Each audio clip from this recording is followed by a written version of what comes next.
کہ اس صورت میں اللہ تعالی نے نہایت اختصار کے ساتھ لیکن انتہائی جامعیت کے ساتھ انسان کی نجات کے لوازم اور اس کی فلاح اور کامیابی کی شرائط کو بیان کر دیا ہے، یعنی ایمان، عمل صالح، تواصی بالحق اور تواصی بالصبر۔ یہی وجہ ہے کہ یہ منتخب نصاب 6 حصوں پر مشتمل ہے۔ پہلے حصے میں سورۃ العصر کے علاوہ چند اور مقامات ایسے شامل ہیں جن میں ان تمام لوازم نجات کا بیان جامعیت کے ساتھ آیا ہے۔ دوسرے حصے میں ایمان کے مباحث کسی قدر تفصیل کے ساتھ آتے ہیں۔ تیسرا حصہ اعمال صالحہ کی تفاصیل پر مشتمل ہے، انفرادی سیرت و کردار، گھریلو اور عائلی زندگی، سماجی اور معاشرتی زندگی سے متعلق ہدایات، اور سب سے آخر میں مسلمانوں کی ملی اور سیاسی زندگی سے متعلق ہدایت اور رہنمائی۔ یہ اس تیسرے حصے کے مضامین ہیں۔ چوتھا حصہ تواصی بالحق کے اعلی مراتب پر مشتمل ہے، یعنی شہادت علی الناس، غلبہ دین حق اور اس کے لیے جد و جہد، جس کے لیے قرآن مجید کی جامع اصطلاح جہاد فی سبیل اللہ ہے۔ پانچواں حصہ صبر و مصابرت کی تلقین پر مشتمل ہے، اور آخری حصے میں پھر قرآن مجید کی ایک نہایت جامع صورت یعنی سورۃ الحدید ہے کہ جس میں پھر ان تمام تعلیمات کو یکجا جامعیت کے ساتھ پیش کر دیا گیا ہے۔ اس تمہید کے بعد اب ہم اللہ کا نام لے کر سورۃ العصر پر غور و فکر کا آغاز کرتے ہیں۔ اس سورہ مبارکہ کے بارے میں 4 باتیں تمہیداً نوٹ کر لینی چاہیے۔ پہلی یہ کہ یہ سورہ مبارکہ قرآن حکیم کی مختصر ترین صورتوں میں سے، اس لیے کہ یہ کل 3 آیات پر مشتمل ہے، اور قرآن مجید میں کوئی صورت 3 سے کم آیات پر مشتمل نہیں ہے، بلکہ عجیب حسن اتفاق ہے کہ کل 3 ہی صورتیں قرآن مجید میں ایسی ہیں جو 3 آیات پر مشتمل ہیں، جن میں سے ایک سورۃ العصر ہے، اور اس کی ایک خصوصیت یہ ہے کہ اس کی پہلی آیت صرف ایک لفظ پر مشتمل ہے، یعنی والعصر۔ دوسرے یہ کہ ترتیب نزولی کے اعتبار سے بھی یہ قرآن مجید کی اولین صورتوں میں سے ایک ہے۔ قرآن نے اپنے بارے میں سورہ ہود میں یہ الفاظ ارشاد فرمائے کہ یہ ایک ایسی کتاب ہے کہ جس کی آیات پہلے محکم کی گئیں اور اس کے بعد ان کی تفصیل بیان کی گئی۔ کتاب احکمت آیاتہ ثم فصلت من لدن حکیم خبیر۔ گویا کہ قرآن مجید میں ابتدا میں وہ صورتیں اور آیتیں نازل ہوئی ہیں جو انتہائی جامع ہیں، اور اس کے بعد انہی کی تفصیل ہے جو لمبی صورتوں میں وارد ہوئی ہے۔ اس اعتبار سے بھی گویا سورۃ العصر جامعیت کے اعتبار سے قرآن مجید کی ان صورتوں میں سے ہے کہ جو ابتدا میں نازل ہوئی۔ تیسری بات یہ کہ اگرچہ ویسے تو پورا قرآن مجید عربی ادب کی معراج ہے اور فصاحت اور بلاغت کے اعتبار سے ایک معجزہ ہے، لیکن یہ کہ قرآن مجید کے مختلف مقامات ادبیت اور فصاحت و بلاغت کے اعتبار سے اس کیفیت کے حامل ہیں کہ ہر گلیرا رنگ و بوئے دیگر است۔ اس اعتبار سے واقعہ یہ ہے کہ سورۃ العصر قرآن حکیم میں سہل ممتنع کی ایک نہایت اعلیٰ مثال ہے کہ نہایت اعلیٰ مضامین اور نہایت دقیق مضامین نہایت سادہ الفاظ میں بیان ہوئے۔ اس سورہ مبارکہ میں کوئی بھاری بھرکم لفظ یا کوئی ثقیل اصطلاح وارد نہیں ہوئی، وہیں ہمہ اس کی سلاست کے پردوں میں جب انسان ان علوم و معارف کا مشاہدہ کرتا ہے اور ان حقائق کی طرف رہنمائی پاتا ہے کہ جو اس میں نہایت ہی اختصار کے ساتھ سمو دیے گئے ہیں، تو واقعتاً قرآن مجید کے اعجاز اور اس کی عظمت کے سامنے انسان کا سر بے اختیار جھک جاتا ہے۔ تمہیدی امور میں سے چوتھی اور آخری اور اہم ترین بات یہ کہ یہ قرآن مجید کی جامع ترین صورت ہے، اس لیے کہ قرآن مجید کا مقصد نزول ہدایت ہے، نوع انسانی کو رہنمائی عطا کرنا ہے، اس دنیا میں زندگی بسر کرنے کے صحیح طریقے کی طرف رہنمائی، صراط مستقیم اور سواء السبیل کی طرف رہنمائی، یہ قرآن مجید کا مقصد نزول ہے۔ اور واقعہ یہ ہے کہ اس اعتبار سے یہ قرآن مجید کی ایک اتنی جامع صورت ہے کہ یہ کہنا غلط نہ ہوگا کہ یہ ایک ایسے بیج کے مانند ہے کہ جس میں قرآن مجید کا پورا شجرہ طیبہ موجود ہے۔ یہی وجہ ہے کہ صحابہ کرام کا ایک اثر ہمیں ملتا ہے۔ حضرت ابو مزینہ دارمی رضی اللہ تعالی عنہ کا قول طبرانی نے معجم الاوسط میں اور امام بیہقی نے شعب الایمان میں نقل کیا ہے کہ کان الرجلان من اصحاب النبی صلی اللہ علیہ وسلم اذا التقیا لم يتفرقا حتى يقرأ احدهما على الاخر سورة العصر ثم يسلم احدهما على الاخر، کہ نبی اکرم صلی اللہ علیہ وسلم کے دو صحابہ کی باہم جب بھی ملاقات ہوتی تھی وہ ایک دوسرے سے جدا نہ ہوتے تھے جب تک کہ ایک دوسرے کو سورہ والعصر سنا نہ لے، اس کے بعد وہ ایک دوسرے کو سلام کرتے تھے اور ایک دوسرے سے رخصت ہو جاتے تھے۔ اس سے اندازہ ہوتا ہے کہ صحابہ کرام کو بھی کس قدر قلبی انس اس سورہ مبارکہ کے ساتھ تھا۔ ائمہ اربعہ میں سے امام شافعی رحمۃ اللہ علیہ کا ایک قول ملتا ہے جسے حافظ ابن کثیر رحمہ اللہ نے اپنی تفسیر میں نقل کیا۔ امام شافعی فرماتے ہیں اس سورہ مبارکہ کے بارے میں کہ لو تدبر الناس هذه السورۃ لوسعتهم، اگر لوگ صرف اس ایک سورت پر تدبر کریں، غور و فکر کریں، تو یہ ان کی ہدایت و رہنمائی کے لیے کافی ہو جائے گی۔ امام شافعی کا ایک اور قول مفتی محمد عبدہ نے نقل کیا ہے تفسیر پارہ عم میں، جس کی روح سے امام شافعی فرماتے ہیں کہ لو لم ينزل من القرآن سواها لکفت الناس، اگر قرآن مجید میں سوائے سورہ عصر کے کچھ اور نازل نہ ہوتا تو یہ بھی لوگوں کی ہدایت و رہنمائی کے لیے کافی ہوتی۔ یہ ہے اس سورہ مبارکہ کی عظمت کا وہ اندازہ کہ جو امام شافعی رحمۃ اللہ علیہ کو ہوا۔ ہمارے اس زمانے میں بھی بہت سے اصحاب علم و فضل نے اس سورہ مبارکہ کی عظمت کو پہچانا ہے۔ چنانچہ مولانا عبد الباری ندوی نے اس سورہ مبارکہ کی بنیاد پر مسلمانوں کا نظام تعلیم و تربیت کے عنوان سے ایک خاصی ضخیم کتاب لکھی۔ امام حمید الدین فراہی رحمۃ اللہ علیہ نے اس سورہ مبارکہ کو قرآن مجید کے جوامع الکلم میں سے شمار کیا۔ خود میرا اپنا احساس یہ ہے، جیسا کہ میں عرض کر چکا، کہ جہاں تک صراط مستقیم اور سواء السبیل اور انسان کی فوز و فلاح کے لوازم اور نجات کی شرائط کے بیان کا تعلق ہے، یہ سورہ مبارکہ قرآن حکیم کی جامع ترین صورت ہے۔ جس طریقے سے توحید کے بیان میں سورہ اخلاص قرآن مجید میں نہایت اہمیت کی حامل ہے، اسی وجہ سے اس کو قرآن مجید کی عظیم ترین صورت قرار دیا گیا۔ بالکل اسی طرح قرآن مجید کے مقصد نزول یعنی ہدایت الناس، لوگوں کی رہنمائی کے اعتبار سے، اور صراط مستقیم کے سنگ ہائے میل کو نمایاں اور واضح کرنے کے اعتبار سے یہ سورہ مبارکہ بعین ہی اسی جامعیت اور عظمت کی حامل ہے جس جامعیت اور عظمت کی حامل سورہ اخلاص ہے توحید کے بیان میں۔ اس سورہ مبارکہ پر اگر غور کیا جائے اور اس کا ترجمہ سامنے رکھا جائے تو یہ بات واضح ہوگی کہ اگرچہ یہ 3 آیات پر مشتمل ہے، لیکن ایک سادہ جملہ ان تینوں آیات سے وجود میں آتا ہے، اس لیے کہ اس کی درمیانی آیت ان الانسان لفی خسر، جو عددی اعتبار سے بھی مرکزی ہے، مضمون کے اعتبار سے بھی مرکزیت کی حامل ہے۔ اس میں انسان کے خسارے اور گھاٹے، انسان کی ہلاکت اور بربادی کا ایک عجیب نقشہ سامنے آتا ہے، جس پر پہلی آیت میں ایک قسم کھائی گئی ہے، زور بیان کے لیے، تاکید کے لیے اور شہادت کے اعتبار سے۔ یہ دونوں آیات مل کر ایک قاعدہ کلیہ کے بیان کی حیثیت اختیار کرتی ہیں، جس سے ایک استثناء کو تیسری آیت بیان کر رہی ہے۔ گویا کہ پہلی آیت صرف ایک قسم پر مشتمل ہے،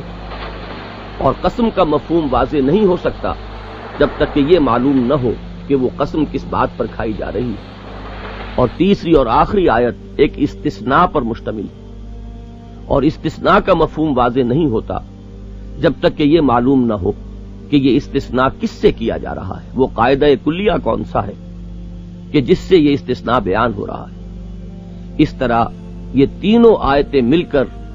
ایک سادہ جملہ بنتی ہیں، والعصر، زمانے کی قسم ہے، ان الانسان لفی خسر، یقیناً تمام انسان گھاٹے اور خسارے میں ہے، الا الذین آمنوا، سوائے ان کے جو ایمان لائے، وعملوا الصالحات، اور انہوں نے نیک عمل کیے، بھلے عمل کیے، وتواصوا بالحق، اور انہوں نے باہم ایک دوسرے کو حق کی نصیحت کی، وتواصوا بالصبر، اور انہوں نے باہم ایک دوسرے کو صبر کی تلقین کی۔ اس جملے کو اگر ہم اپنے سامنے رکھیں یا یوں کہہ لیجئے کہ اپنے لوح قلب پر نقش کر لیں یا لوح ذہن پر کندہ کر لیں اور اس پر ذرا سا غور کریں تو چار ہی باتیں وہ ہیں کہ بادنا تامل ہمارے سامنے آئیں۔ سب سے پہلی بات یہ کہ اس میں جو بات کہی گئی ہے وہ بڑے مؤکد پیرائے میں کہی گئی، بڑی تاکید کے ساتھ کہی گئی، اس لیے کہ ہم جانتے ہیں کہ قسم ہمیشہ تاکید کے لیے کھائی جاتی ہے۔ اگرچہ قرآن مجید کو اللہ کا کلام ماننے والے اور اس پر ایمان رکھنے والوں کے لیے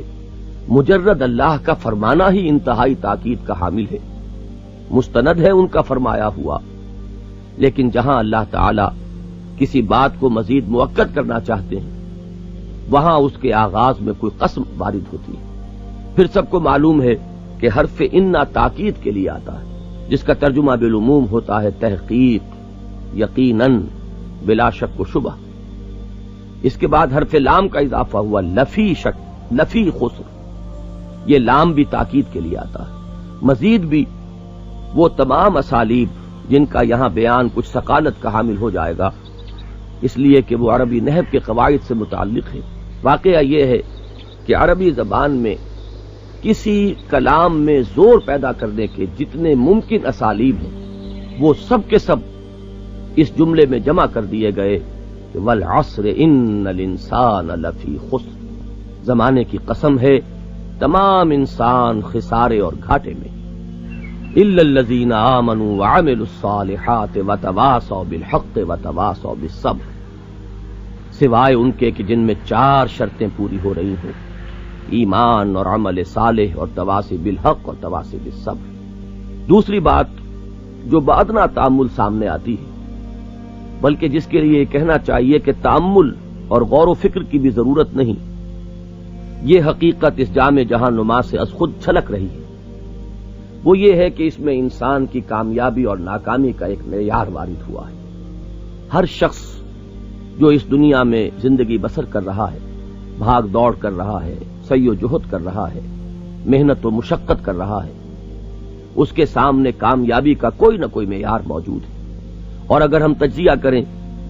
تو اکثر و بیشتر ہمارے سامنے دنیا میں کسی انسان کی کامیابی کے معیارات دولت و ثروت ہیں، حیثیت و وجاہت ہے، شہرت و ناموری ہے، کاروبار اور جائیداد ہے، بلڈنگیں ہیں، ساز و سامان ہے، جدید دنیا میں کاریں ہیں، یا اور جو اس جدید متمدن زندگی کے لوازم ہیں۔ ان چیزوں سے بالعموم کسی انسان کی کامیابی یا ناکامی کو ناپا جاتا ہے۔ اس سورہ مبارکہ میں اس کے ایک بالکل برعکس تصور سامنے آتا ہے۔ انسان کی کامیابی نہ دولت و ثروت سے ہے، نہ شہرت و ناموری سے ہے، نہ حیثیت و وجاہت سے ہے، نہ دنیاوی اقتدار سے ہے، بلکہ انسان کی کامیابی کے لوازم ایمان، عمل صالح، تواصی بالحق اور تواصی بالصبر۔ گویا کہ اس کا نتیجہ یہ نکلا کہ اگر کسی انسان کے پاس کھانے کے لیے 2 وقت کے لیے پیٹ بھرنے کو بھی موجود نہ ہو اور تن ڈھانپنے کے لیے مناسب کپڑے بھی نہ ہو اور سر چھپانے کے لیے کوئی جگہ موجود نہ ہو، لیکن اگر اس کے پاس دولت ایمان ہے، عمل صالح کی پونجی ہے، تواصی بالحق اور تواصی بالصبر سے اس کا دامن کچھ بھرا ہوا ہے، تو وہ انسان ازروع قرآن، ازروع سورہ والعصر ایک کامیاب انسان قرار پائے گا۔ اس کے برعکس خواہ کسی کے پاس نمرود اور فرعون کی سی بادشاہی ہو، یا قارون کا سا خزانہ ہو، یا دنیا کی دوسری تمام چیزیں انتہائی کثرت اور بہتات کے ساتھ جمع ہو گئی ہوں، لیکن وہ ایمان سے تہی دامن ہو، اعمال صالحہ کی پونجی اس کے پاس نہ ہو، تواصی بالحق اور تواصی بالصبر سے وہ عاری ہو، تو وہ شخص ازروع قرآن، ازروع سورۃ العصر ناکام ہے، خائب و خاسر ہے، نامراد ہے۔ غور کیجئے تو یہ بات سامنے آئے گی کہ اس حقیقت کو جان لینا شاید اتنا مشکل نہیں جتنا کہ اس پر دل کا ٹھکے رہنا مشکل ہے، اس لیے کہ انسان اس دنیا میں اپنے گرد و پیش سے متاثر ہوتا ہے۔ اگر کسی وقت کوئی لمبی چمکیلی سی کسی بھڑکیلے رنگ کی اور نئے ماڈل کی کار کسی کے پاس سے زناٹے کے ساتھ گزر جاتی تو واقعہ یہ ہے کہ اعصاب میں ایک ارتعاش پیدا ہوتا ہے۔ اگر کسی عالی شان محل کے سامنے سے گزر ہو جس میں زندگی کی تمام آسائشیں فراہم ہوں تو واقعہ یہ ہے کہ انسان نفس انسانی اس سے ایک تاثر قبول کرتا ہے۔ اس دنیا میں رہتے ہوئے یہاں کی چمک دمک، یہاں کی رونقوں سے متاثر ہو جانا، یہ انسان کے لیے اس کی فطری کمزوریوں میں سے ایک ہے۔ لہذا ضرورت ہے کہ اس حقیقت کو ایک مرتبہ مان لینے کے بعد اس کا بار بار اعادہ کیا جاتا رہے، اس حقیقت کی طرف ذہن کو منتقل کیا جاتا رہے، اس کی یاد دہانی ہوتی رہے۔ یہی وہ بات ہے کہ جو صحابہ کرام کے اس تعامل میں سامنے آتی ہے۔ آخر وہ کیوں ایک دوسرے کو سورۃ العصر سنایا کرتے تھے؟ اسی لیے کہ یہ حقیقت ذہن کے سامنے موجود رہے، قلب میں مستحضر رہے کہ انسان کی کامیابی روپے پیسے سے نہیں ہے، انسان کی کامیابی دولت اور جائیداد سے نہیں ہے، انسان کی کامیابی دنیاوی اقتدار سے نہیں ہے، انسان کی کامیابی شہرت اور ناموری سے نہیں ہے، بلکہ انسان کی کامیابی کے لوازم بالکل دوسرے ہیں۔ وہ ایمان ہے، عمل صالح ہے، تواصی بالحق ہے اور تواصی بالصبر۔ تیسری بات جو اس سورہ مبارکہ پر ذرا سا غور کرنے سے واضح ہو جاتی ہے وہ یہ کہ اس صورت میں انسان کی کامیابی کے اعلی مراتب کا ذکر نہیں ہے، بلکہ یہ مجرد کامیابی خسارے اور گھاٹے سے بچ جانے کی شرائط کو بیان کر رہی ہے۔ معلوم ہوا کہ یہ کم سے کم لوازم نجات ہیں، یہ انسان کی کامیابی کی کم سے کم شرائط ہیں جس سے کم تر پر نجات کا کوئی تصور نہیں۔ اس لیے کہ اگر یوں کہا گیا ہوتا کہ حقیقت یہ ہے کہ ان لوگوں کو بڑے اعلی مراتب نصیب ہوں گے، ان کے درجات بہت بلند ہوں گے جن میں یہ چاروں شرطیں موجود ہوں، تو وہاں امکانی طور پر یہ خیال آ سکتا تھا کہ مجرد کامیابی کے لیے، ناکامی سے بچنے کے لیے اس سے کسی قدر کم تر پر بھی امید کی جا سکتی ہے۔ لیکن یہاں اسلوب یہ اختیار کیا گیا کہ وَالْعَصْرِ إِنَّ الْإِنسَانَ لَفِي خُسْرٍ إِلَّا الَّذِينَ آمَنُوا وَعَمِلُوا الصَّالِحَاتِ وَتَوَاصَوْا بِالْحَقِّ وَتَوَاصَوْا بِالصَّبْرِ۔ معلوم ہوا کہ یہ انسان کی کامیابی کا کم سے کم تقاضا، اس کی فوز و فلاح کے کم سے کم لوازم۔ چوتھی اور آخری اور اہم ترین بات جو اس ایک جملے کو اپنے ذہن کے سامنے رکھ کر اس پر غور و فکر سے انسان کے سامنے آتی ہے وہ یہ ہے کہ یہاں جو لوازم نجات بیان ہو رہے ہیں، یہاں انسان کی کامیابی کو جن شرائط سے مشروط کیا گیا ہے وہ سب کی سب ناگزیر ہیں، ان میں سے کسی ایک کو بھی ساقط کرنے کا کسی کو حق نہیں ہے، اس لیے کہ یہ کلام الہی ہے، اس کے بارے میں یہ گمان نہیں کیا جا سکتا نعوذ باللہ من ذالک کہ اس میں کچھ بڑھا بھی دیتے ہیں کچھ زیب داستاں کے لیے اس طرح کا کوئی معاملہ موجود ہو، یا صرف ردیف و قافیے کی ضرورت کے تحت کچھ اضافہ کر دیا گیا۔ اس کا ایک ایک حرف اپنی جگہ اٹل ہے، اس میں جو بات بیان فرمائی گئی ہے وہ جوں کی تو حقیقت ہے، اس میں کسی قط و برید اور کسی کمی اور بیشی کا کوئی امکان نہیں، یہ کلام اللہ ہے۔ اس پر اس اعتبار سے بھی غور کیا جا سکتا ہے کہ اگر کوئی معالج کسی مریض کو ایک نسخہ لکھ کر دے کہ جو 4 اجزاء پر مشتمل ہو تو ظاہر ہے کہ وہ چاروں اجزاء اس نسخے کے لازمی اجزاء ہوتے ہیں، بلکہ بسا اوقات ایسا بھی ہوتا ہے کہ ایک جز میں اگر کسی ایک دوا میں اگر کوئی مضرت کا پہلو ہو تو دوسرا جز اس میں شامل کیا جاتا ہے اس کے مصلح کی حیثیت سے۔ اب اگر کوئی مریض اپنی آزاد مرضی سے اس نسخے میں سے کسی جز کو ساقط کر دے تو کم سے کم بات جو کہی جائے گی وہ یہ ہے کہ اب یہ اس معالج یا حکیم کا نسخہ نہیں ہے، اب اس کی ذمہ داری خود اس شخص پر ہے جس نے اس میں قط و برید کی ہے یا کمی بیشی کی ہے، اور معلوم ہے کہ یہ بھی ہو سکتا ہے کہ اب وہ نسخہ شفا نہ رہے بلکہ نسخہ ہلاکت بن جائے۔ قرآن مجید میں اس سورہ مبارکہ میں اللہ تعالی نے انسان کی نجات کو 4 شرائط سے مشروط کیا ہے۔ ظاہر ہے کہ یہ چاروں شرائط ناگزیر ہیں، ان میں سے کسی شرط کو ساقط کرنے کا کسی کو اختیار نہیں۔ یہ بات اس پہلو سے بہت اہم ہے کہ اگر غور کیا جائے تو یہ نظر آئے گا کہ اس وقت امت مسلمہ میں عملی اعتبار سے جو تنزل اور انحطاط ہے، اس کا ایک بہت بڑا سبب یہی ہے کہ ان کے ذہنوں میں یہ بات بٹھا دی گئی ہے کہ صرف ایمان نجات کے لیے کافی ہے، اور ایمان کا بھی صرف وہ قانونی پہلو جو اقرار باللسان سے متعلق ہے۔ یہ بات آج امت مسلمہ کے ایک بہت بڑی عظیم اکثریت کے ذہنوں میں بیٹھ گئی ہے کہ کلمہ گو بہرحال نجات پا جائے گا۔ یہ کلمہ گو ہونا جو اسے صرف وراثتاً مل گیا ہے، جس کے لیے اس نے کوئی محنت نہیں کی، جس کے لیے اسے کوئی ترک و اختیار کے مرحلے سے گزرنا نہیں پڑا، جب انسان کو یہ بات بتا دی جائے اور اس کے دل میں یہ بات بیٹھ جائے کہ نجات اور کامیابی اور گویا کے بخشے بخشائے ہونے کی حیثیت، جنتی ہونے کا معاملہ تو ہمیں از خود حاصل ہے، تو ظاہر ہے کہ پھر کوئی عملی کھکھیڑ مول لینا، کوئی اور مشکلات اور ذمہ داریوں کا بوجھ سنبھالنا، اس کی انسان کو کوئی ضرورت محسوس نہیں ہوتی۔ یہ ہے وہ چیز کہ جس نے امت کو عمل سے فارغ کر دیا۔ بقول علامہ اقبال، پتہ نہیں نام کیا ہے اس کا، خدا فریبی کہ خود فریبی، عمل سے فارغ ہوا مسلمان بنا کے تقدیر کا بہانہ۔ جہاں تک تواصی بالحق اور تواصی بالصبر کا تعلق ہے، دعوت اللہ، تبلیغ دین، امر بالمعروف نہی عن المنکر، جہاد فی سبیل اللہ، شہادت علی الناس، یہ چیزیں تو گویا کہ مسلمانوں کے تصور دین سے بالکل خارج ہو چکی۔ ان کے بارے میں تو یہ سمجھا گیا ہے کہ شاید یہ ایک مخصوص طبقے کی ذمہ داری ہے، ہر مسلمان پر اس کا کوئی بوجھ نہیں ہے، ہر مسلمان اس کے لیے مکلف نہیں ہے۔ ان تمام تصورات کی ایک بھرپور نفی اس سورہ مبارکہ کے صرف چند الفاظ کے ذریعے کی جا سکتی ہے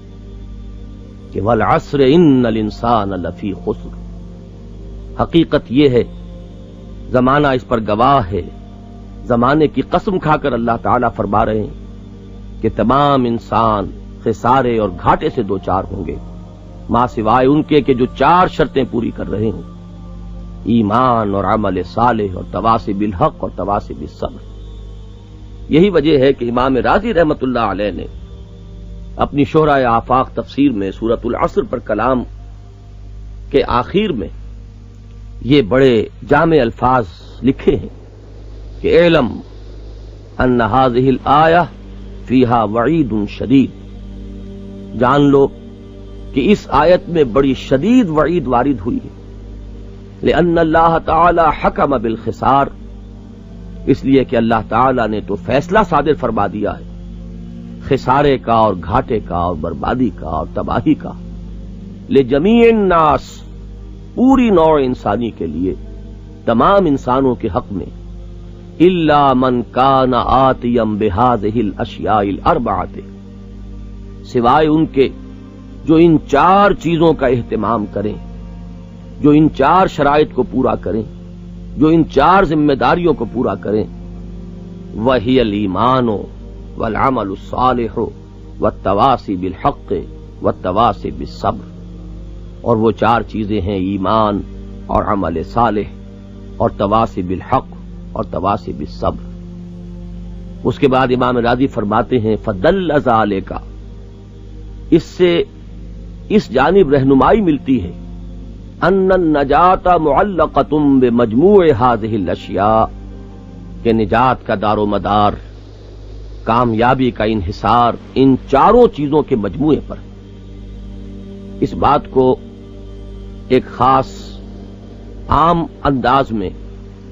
ایک مثال سے بھی سمجھا جا سکتا ہے، ان کے مابین ایک منطقی ربط ہے۔ اس دنیا میں کسی بھی معاملے میں جو کسی انسان کے سامنے پیش آئے، صحیح طرز عمل یہ ہوگا کہ انسان سب سے پہلے اس معاملے کی حقیقت کی تہ تک پہنچنے کی کوشش کرے۔ حقیقت کیا ہے؟ پھر جب حقیقت اس پر منکشف ہو جائے تو ایک معقول انسان کے لیے معقول روش یہ ہوگی کہ وہ اسے قبول کرے، اسے تسلیم کرے۔ اگر اس کے قبول کرنے میں کہیں کوئی کسی کی ناراضگی مول لینی پڑتی ہو، کہیں کچھ ذاتی نقصان برداشت کرنا پڑتا ہو، تب بھی وہ اس کے قبول کرنے سے نہ رکے، اس لیے کہ وہ حقیقت اس پر منکشف ہو گئی۔ اس کے بعد معقول روش یہ ہوگی کہ وہ اس حقیقت کا اعلان بھی کرے، اس کی طرف لوگوں کو بلائے، اور اس میں آخری درجہ یہ ہوگا کہ اس معاملے میں بھی خواہ مخالفت ہو، خواہ استہزاء ہو، خواہ تمسخر کیا جائے، خواہ جان پر بن جائے، وہ شخص اپنے اس موقف پر ڈٹا رہے، اسی کی طرف بلاتا رہے۔ جیسے کہ سقراط کا معاملہ ہمیں معلوم ہے، چند حقیقتیں اس پر منکشف ہوئیں، اس نے ان کو خود بھی قبول کیا، ان کا اعلان بھی کیا، اور اس راہ میں اگر اسے زہر کا پیالہ پی لینا پڑا تو پورے صبر اور ثبات کے ساتھ اس نے اس حقیقت کے اعلان و اعتراف سے باز آنے کی بجائے اپنی زندگی کو قربان کر دینا مناسب سمجھا۔ یہ ہر معقول انسان کے لیے، ہر صاحب سیرت و کردار انسان کے لیے یہی ایک روش ہے۔ ان میں سے جس مرحلے پر بھی انسان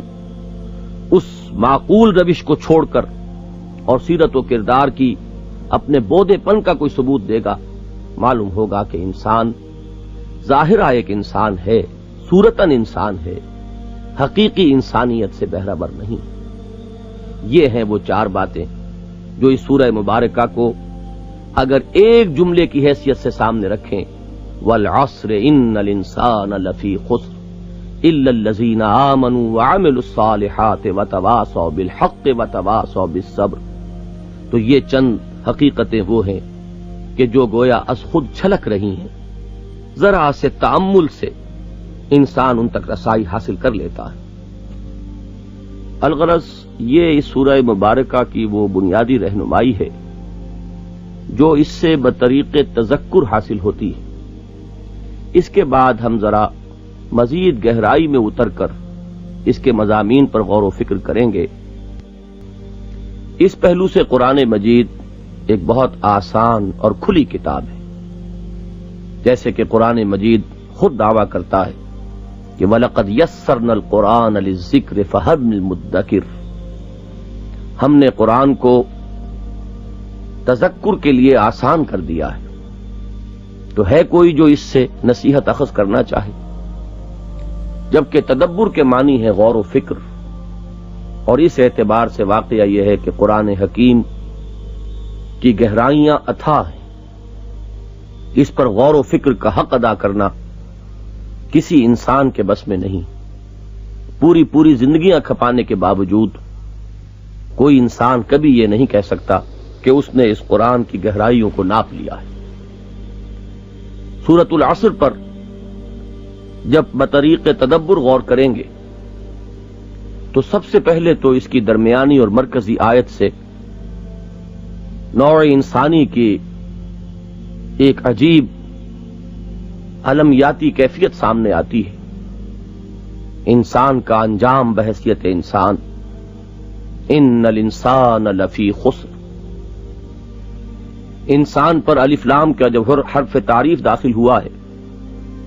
اسے لام جنس بھی کہہ سکتے ہیں، لام حصر بھی کہہ سکتے ہیں، یعنی تمام انسان، پوری نوع انسانی لفی خسر، یقیناً خسارے میں ہے اور گھاٹے میں ہے۔ یہ بات جان لینی چاہیے کہ یہاں خسارے سے مراد کوئی 2-4 ہزار یا 2-4 لاکھ کا خسارہ نہیں، بلکہ یہ قرآن مجید کی ایک اصطلاح ہے، اور اس سے مراد ہے بربادی اور تباہی اور ہلاکت۔ اس لیے کہ قرآن مجید کامیابی کے لیے متعدد الفاظ استعمال کرتا ہے، فوز بھی ہے، فلاح بھی ہے، سعادت بھی ہے، رشد بھی ہے، لیکن ان سب کی ضد یعنی اینٹونیم کی حیثیت سے قرآن مجید اکثر و بیشتر ایک ہی لفظ استعمال کرتا ہے، اور وہ خسر یا خسران ہے۔ ذالک هو الخسران المبین۔ اس لفظ خسران میں نوع انسانی کے جس المیے یا جس ہیومن ٹریجڈی کی طرف اشارہ ہو رہا ہے اسے دو مراتب میں سمجھا جا سکتا ہے۔ ایک خود اس دنیاوی زندگی کے دوران وہ محنتیں اور مشقتیں جو انسان کا نصیب ہیں، وہ تکالیف اور مصائب جس کے پہاڑ اس پر ٹوٹتے ہیں۔ نوع انسانی کی ایک عظیم اکثریت وہ ہے کہ جو دن بھر کی کمر توڑ دینے والی محنت کرنے کے باوجود زندگی کی بنیادی ضروریات بھی فراہم نہیں کر پاتی۔ پھر یہ کہ اس پر مستزاد ہیں وہ صدمات جن سے انسان دوچار ہوتا ہے۔ کبھی اولاد کی محبت اسے رلاتی ہے، کبھی مال کی تمنا اسے تڑپاتی ہے، کبھی ناکام آرزوئیں اس کے گلے کا ہار بنتی ہیں۔ طرح طرح کی فرسٹریشنز اور بہت سے نوع کے کنفلکٹس ہیں کہ جن سے انسان دوچار ہوتا ہے۔ یہ تو یوں کہیے کہ انسان میں نسیان کا مادہ اس کے لیے ایک بہت بڑی رحمت ہے کہ وہ بھول جاتا ہے، برداشت کرتا ہے، اور اس پر یہ سارے پہاڑ ٹوٹتے رہتے ہیں، اور اس کے باوصف وہ زندگی کے اس کھیل کو کسی نہ کسی طریقے پر کھیلتا رہتا ہے۔ لیکن اگر قلب حساس مشاہدہ کرے نوع انسانی کی اس کیفیت کا، تو واقعہ یہ ہے کہ وہی صورت پیدا ہوتی ہے جو گوتم بدھ کے ساتھ پیدا ہوئی تھی، جس نے نوع انسانی کے اس المیے کا مشاہدہ کر کے اپنا تاج و تخت اور اپنا سارا عیش و آرام تج کر اس بات پر کمر کس لی تھی کہ معلوم کرے گا کہ اس دکھ کا، اس تکلیف کا اصل سبب کیا ہے اور اس سے نجات پانے کی سبیل کون سی۔ قرآن مجید نے ایک مقام پر اس پوری کیفیت کو نہایت جامعیت کے ساتھ یوں ادا فرمایا کہ لقد خلقنا الانسان فی کبد، ہم نے انسان کو محنت اور مشقت ہی میں پیدا کیا ہے۔ یہ محنت اور مشقت ہر انسان کا مقدر ہے۔ بعض اوقات مغالطہ ہوتا ہے کہ شاید دولت مند لوگوں کے لیے کوئی تکلیف نہیں، وہ آرام اور آسائش ہی میں رہتے ہیں۔ حالانکہ واقعہ یہ ہے کہ جس نوع کی ذہنی کوفت، جس نوع کی نفسیاتی پیچیدگیوں سے انہیں سابقہ پیش آتا ہے، وہ بالعموم غرباء کو یا محنت کش لوگوں کو ان کا تجربہ بھی نہیں ہوتا۔ بہرحال یہ نوع انسانی کے اس المیے کا ابتدائی باب ہے۔ اس کا کلائمیکس، اس کا نقطہ عروج وہ ہے جب یہ ساری مشقتیں جھیل کر، ساری تکلیفیں برداشت کر کے، یہ کمر توڑ دینے والی محنت و مشقت جھیل کر جب انسان دوسری دنیا میں، حیات اخروی میں، جب اس کی آنکھ کھلے گی اور وہ اپنے آپ کو اپنے رب کے حضور میں کھڑا پائے گا محاسبے کے لیے، جواب دہی کے لیے، وہ چیز کہ جو کسی حیوان کا مقدر نہیں، وہ مرحلہ کہ جس سے کسی کولو کے بیل یا بار برداری کے اونٹ کو سابقہ پیش آنے والا نہیں ہے۔ انسان کا معاملہ یہ ہے کہ یہاں کے سارے دکھ جھیلنے کے بعد پھر وہ آخرت میں بھی اس گراؤنڈ اکاؤنٹیبلٹی کے لیے، اس بڑے محاسبے کے لیے اللہ کے حضور پیش کر دیا جائے گا۔ یہ بات ہے جسے قرآن نے یوں بیان کیا کہ یا ایھا الانسان انک کادح الی ربک کدحا فملاقیہ، اے انسان تجھے یہ سارے دکھ جھیلتے ہوئے اور مشقتیں سہتے ہوئے بالآخر اپنے رب کے حضور میں حاضر ہونا ہے۔ یہ وہ مرحلہ ہے کہ جس کے احساس ہی سے نسل انسانی کے گلے سرسبد کانپ کانپ جاتے رہے ہیں، جس کا نقشہ قرآن مجید کھینچتا ہے کہ یخافون یوما تتقلب فیہ القلوب والابصار، وہ ڈرتے رہتے ہیں اس دن کے احساس سے، اس دن کے خیال سے جس دن نگاہیں بھی الٹ جائیں گی اور دل بھی الٹ جائیں گے، جس کا ایک ہمیں نقشہ ملتا ہے حضرت ابوبکر صدیق رضی اللہ تعالی عنہ کے اس قول مبارک میں، جو وہ بڑے جذب کی کیفیت سے فرمایا کرتے تھے کہ کاش میں درختوں پر چہچہاتی ہوئی ایک چڑیا ہوتا جس سے کوئی محاسبہ نہیں ہے، جس سے کوئی جواب دہی نہیں کرنی۔ کاش کہ میں گھاس کا ایک تنکا ہوتا جو جلا دیا جاتا ہے اور معدوم ہو جاتا ہے اور اس سے کوئی محاسبہ اور پوچھ گچھ نہیں ہے۔ یہ ہے وہ نوع انسانی کے اس المیے کا نقطہ عروج اس کی ٹریجڈی کا کلائمیکس، جس کے اعتبار سے واقعہ یہ ہے، قرآن مجید نے بھی درست فرمایا کہ اس روز انسان یہ چاہے گا کہ یا لیتنی کنت ترابا، کاش کہ میں مٹی ہوتا، کاش کہ یہ شرف انسانیت مجھے نہ ملا ہوتا۔ جیسے کہ کہا کسی نے کہ مرائے کاش کہ مادر نہ زادے، کاش کہ مجھے میری ماں نے جنا نہ ہوتا۔ یہ ہے وہ نوع انسانی کا مقدر، نوع انسانی کا نصیب، وہ ہلاکت و بربادی جس سے کہ اس پوری نوع کو بحیثیت مجموعی دوچار ہونا ہے، جس سے نجات ایک استثنائی صورت ہے۔ اس پر پہلی آیت میں قسم کھائی گئی والعصر۔ یہاں یہ بات جان لینی چاہیے کہ قسم سے اصل مقصود شہادت ہوتی ہے۔ کسی کو اپنی بات پر گواہ کے طور پر پیش کرنا، یہ قسم سے اصلاً مطلوب ہوتا ہے۔ مثلاً ہم کسی بات پر قسم کھاتے ہیں، اللہ کی قسم کھا کر یہ کہہ رہا ہوں، یعنی اللہ کو گواہ بنا کر کہہ رہا ہوں، یا اپنے کسی قول و قرار پر اللہ کی قسم کھاتے ہیں، اس میں بھی مفہوم یہ ہوتا ہے کہ ہمارے مابین، ہمارے اس معاہدے میں گواہ کی حیثیت اللہ کو حاصل ہے۔ اللہ شہید بیننا و بینکم، اللہ ہمارے اور تمہارے مابین گواہ ہے۔ تو اصل مقصود قسم سے شہادت ہے۔ البتہ جب انسان قسم کھاتا ہے تو وہ کسی عظیم ہستی کی قسم کھاتا ہے، تبھی اس کے کلام میں وہ زور پیدا ہوتا ہے، اس قسم کھانے کا اصل مقصود کسی درجے میں حاصل ہوتا ہے۔ اس کے برعکس اللہ تعالیٰ نے جو قسمیں قرآن مجید میں کھائی ہیں، تو چونکہ اللہ سے بڑھ کر تو کوئی نہیں، اس سے زیادہ مقدس اور عظیم تر وجود تو کوئی کسی کا نہیں ہے، لہذا قرآن مجید کی قسموں میں تقدس کا پہلو تلاش کرنا ایک غیر ضروری بات ہے، ایک لا حاصل سعی ہے۔ یہاں صرف اور مجرد گواہی پیش نظر ہوتی ہے، گویا کہ والعصر کا بامحاورہ ترجمہ ہوگا زمانہ گواہ ہے۔ اب لفظ عصر پر بھی غور کیجئے، عصر کا ایک عام ترجمہ زمانے سے کر دیا جاتا ہے،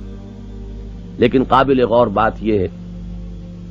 کہ زمان بھی عربی کا لفظ ہے، وقت بھی عربی کا لفظ ہے، لیکن قرآن مجید نے کہیں بھی از ابتدا تا انتہا نہ لفظ زمان استعمال کیا ہے نہ وقت، بلکہ قرآن مجید نے عصر اور دہر کے دو الفاظ استعمال کیے۔ ان دونوں الفاظ میں واقعہ یہ ہے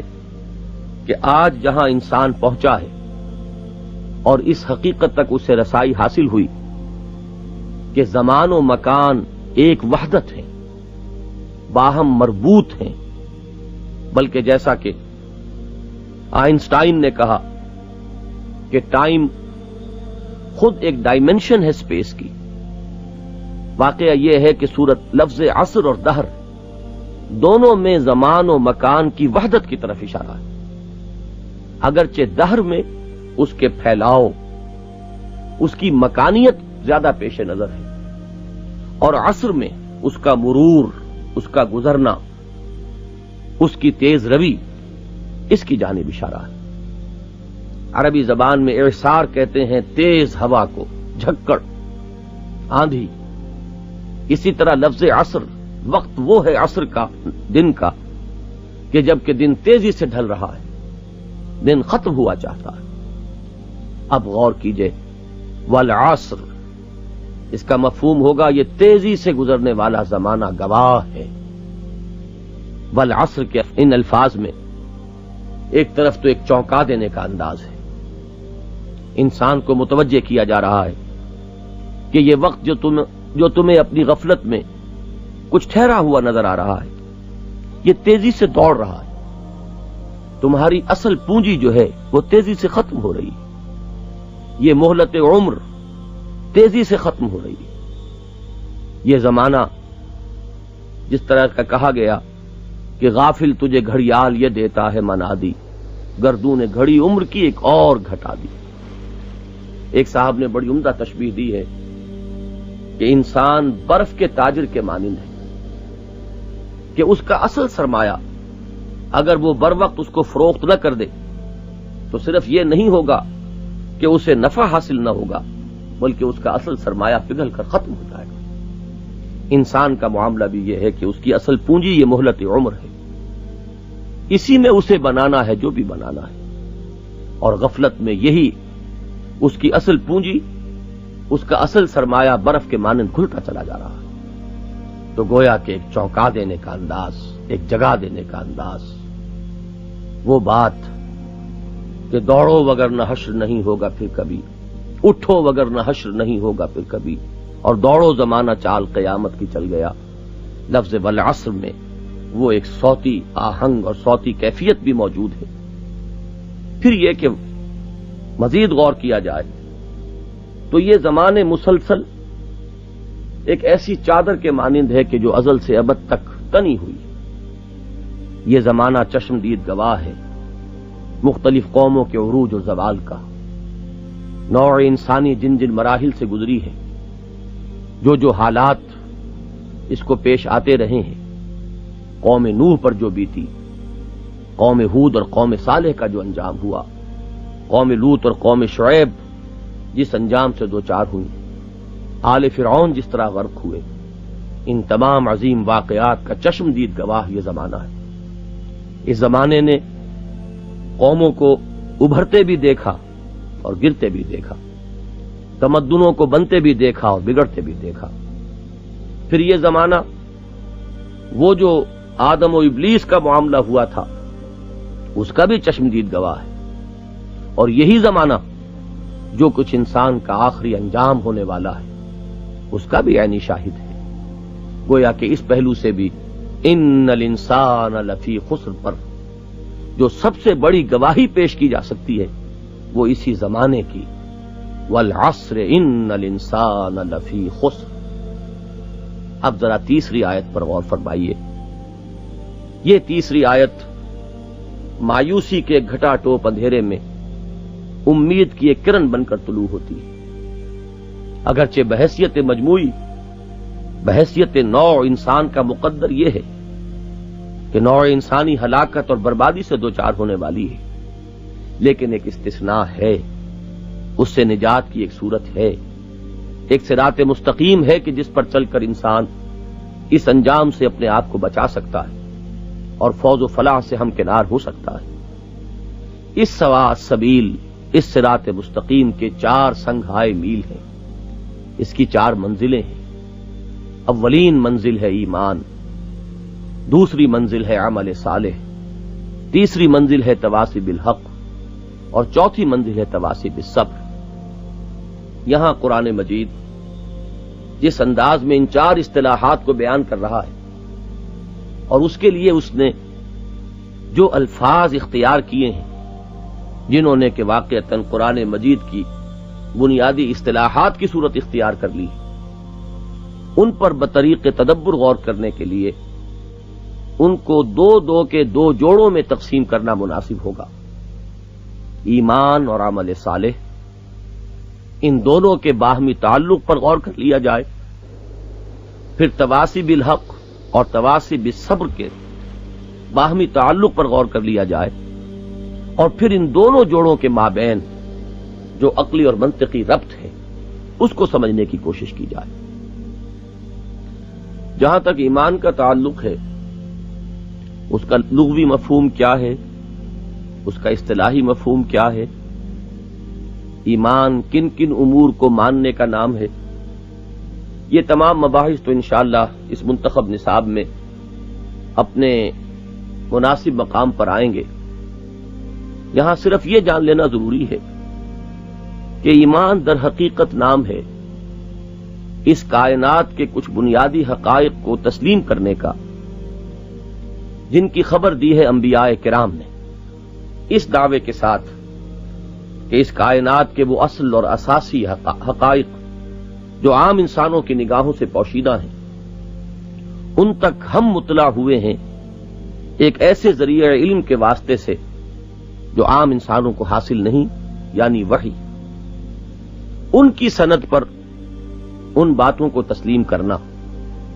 اللہ کا وجود، اللہ کی توحید، اللہ کی صفات کمال، پھر یہ کہ اس زندگی کے بعد ایک اور زندگی ہے، بعث بعد الموت، حساب کتاب اور جزا و سزا اور جنت و دوزخ، یہ وہ امور ہیں کہ جن تک رسائی انسان اپنے حواس کے ذریعے سے حاصل نہیں کر سکتا،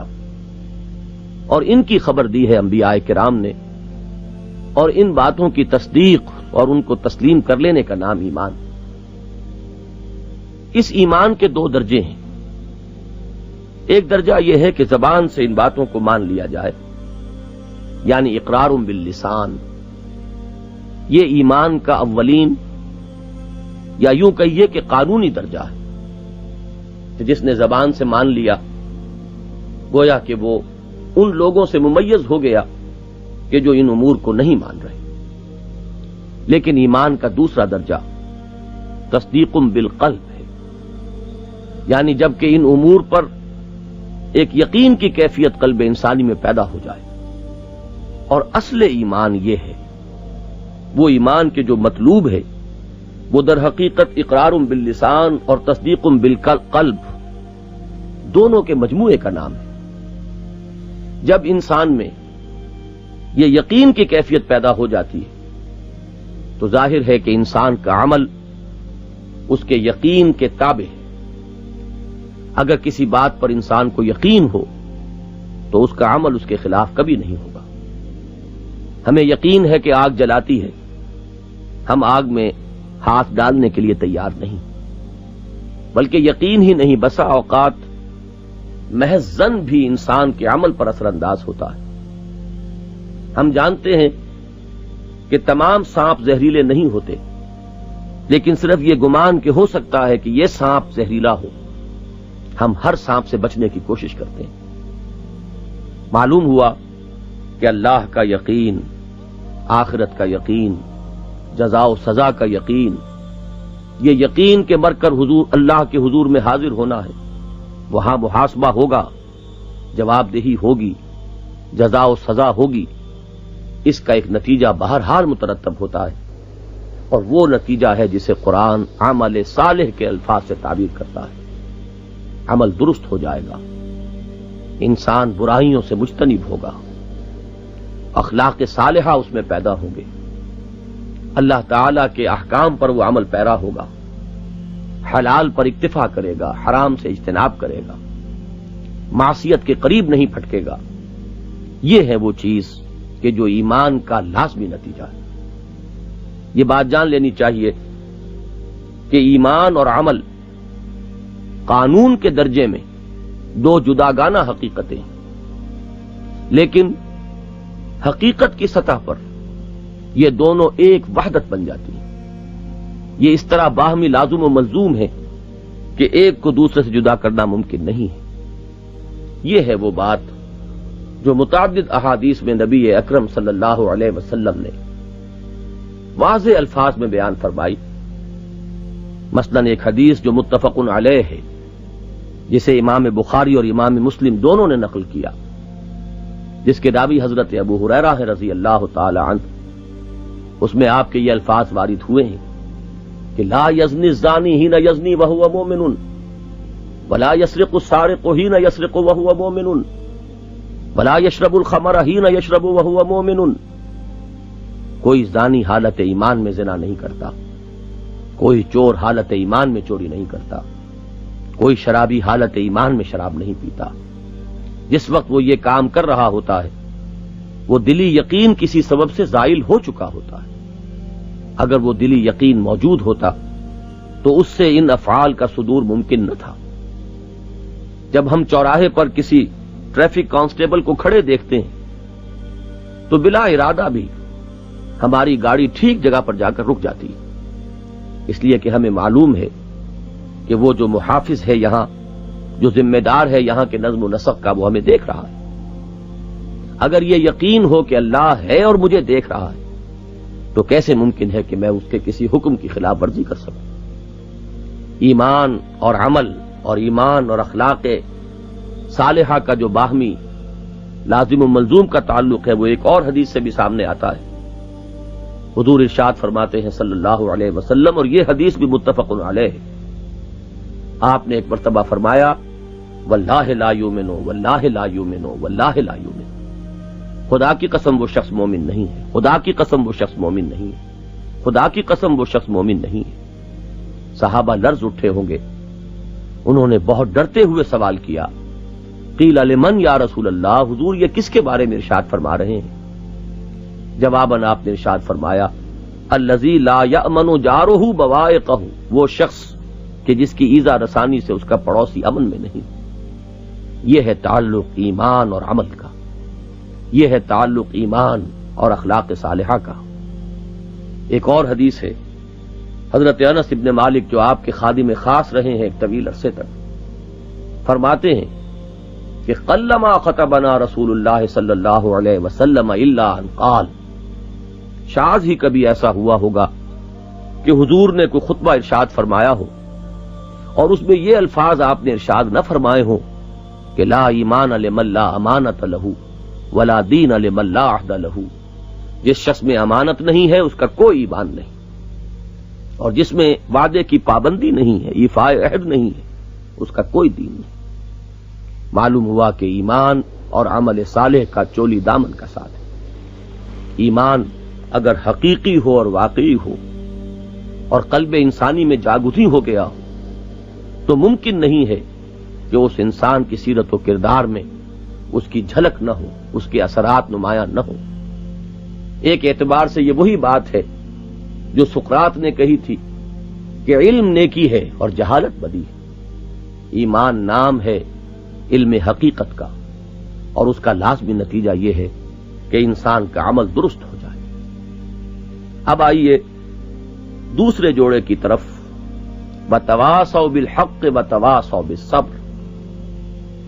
اس میں ایک تو لفظ تواصو آیا، یہ لفظ وصیت سے بنا ہے، اور وصیت کے معنی عربی زبان میں کوئی بھی بات جو تاکید کے ساتھ کہی جائے۔ اردو میں یہ لفظ صرف کسی ایسی شخص کی بات کے لیے مستعمل ہے کہ جو مر رہا ہو اور انتقال کے وقت جو بات کہے اسے وصیت کہا جاتا ہے، لیکن عربی میں اس کا اطلاق کسی بھی بات پر جو کسی بھی مرحلے پر کسی بھی موقع پر تاکیداً کہی جائے کیا جائے گا۔ لیکن یہاں یہ لفظ وصیت باب تفاعل میں آیا ہے، تواسی۔ باب تفاعل کا خاصہ یہ ہے کہ ایک تو اس میں مبالغہ پایا جاتا ہے، کسی کام کو اہتمام سے کرنا، کسی کام کے لیے ایک تاکید مزید کا انداز، اور دوسرے یہ کہ باہم کچھ لوگ ایک کام کو مل جل کر رہے ہیں، تو تواسی کا ترجمہ ہوگا انتہائی اہتمام کے ساتھ باہم ایک دوسرے کو کچھ تلقین کرتے رہنا۔ یہ تواسی بالحق بھی ہے، بالصبر بھی۔ حق عربی زبان کا ایک بڑا وسیع مفہوم کا حامل لفظ ہے، اس میں 4 بنیادی مفاہیم موجود ہیں۔ ہر وہ شے حق ہے جو فی الواقع موجود ہو، اور جو موجود نہ ہو، محض نظر آ رہی ہو سراب کے مانند، اسے باطل کہا جائے گا۔ ہر وہ شے حق ہے جو عقلاً مسلم ہو، ہر وہ شے حق ہے جو اخلاقاً واجب ہو، ہر وہ شے حق ہے جس میں کوئی پرپس فلنس ہو، جس میں کوئی مقصدیت پائی جائے۔ یہاں قرآن مجید نے لفظ حق استعمال کر کے تواصی بالحق کے مفہوم کو انتہائی وسعت دی۔ چھوٹی سی چھوٹی حقیقت کا اعتراف اور اعلان اور اس کی تلقین اور تبلیغ سے لے کر اس کائنات کے بڑے سے بڑے حقائق تک، ان سب کا